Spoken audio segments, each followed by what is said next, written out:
आने वाला भविष्य आज से बिल्कुल अलग होगा और इस दिशा में वो एक रिसर्च, वो एक आविष्कार आप ही को करना है। पिछले 6 सालों में देश ने इसके लिए नए सिरे से फ्यूचर रेडी इकोसिस्टम बनाने की दिशा में काम किया।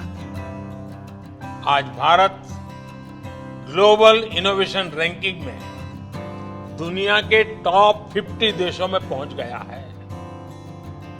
देश में आज बेसिक रिसर्च पर भी जोर दिया जा रहा है और peer reviewed science and engineering publications की संख्या में भारत दुनिया के टॉप 3 देशों में है। आज भारत में इंडस्ट्री और इंस्टीट्यूशंस के बीच कोलैबोरेशन भी मजबूत किया जा रहा है। दुनिया की बड़ी बड़ी कंपनियां भी भारत में अपने रिसर्च सेंटर और फैसिलिटीज स्थापित कर रही हैं। बीते वर्षों में इन फैसिलिटीज की संख्या भी बहुत ज्यादा बढ़ी है।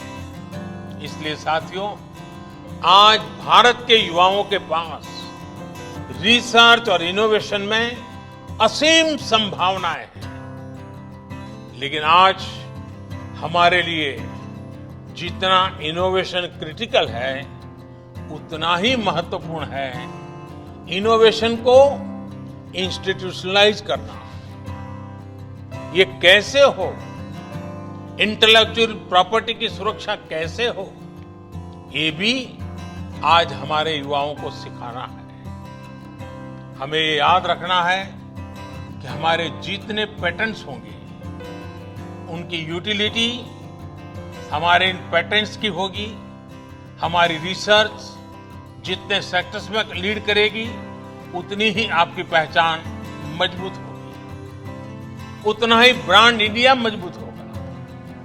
हम सबको कर्मण्येवाधिकारस्ते मा फलेषु कदाचन के मंत्र से ऊर्जा लेकर कर्म में जुटे रहना है। और शायद इस मंत्र को जीवन में अगर किसी ने उतारा है तो मुझे हमेशा लगता है साइंटिस्टों ने उतारा हुआ है। उनका यही मन रहता है, वो लेबोरेटरी में एक ऋषि की तरह तपस्या करते रहते हैं और कर्मण्येवाधिकारस्ते मां फलेषु कदाचन, कर्म करते रहो, फल मिले या न मिले वो लगा रहता है।